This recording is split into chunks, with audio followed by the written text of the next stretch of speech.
A light magnitude 3.0 earthquake hit 41 kilometers, 25 miles, away from Cesena, Emilia-Romagna, Italy, in the early afternoon of Sunday, July 13, 2025 at 3:25 p.m. local time, GMT+2.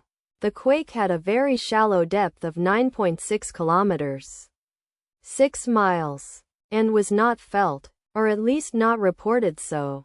First to report, INGV after 11 minutes. The earthquake occurred 7 weeks after a magnitude 3.2 earthquake had hit on Saturday, May 24, 2025, at 1:14 p.m.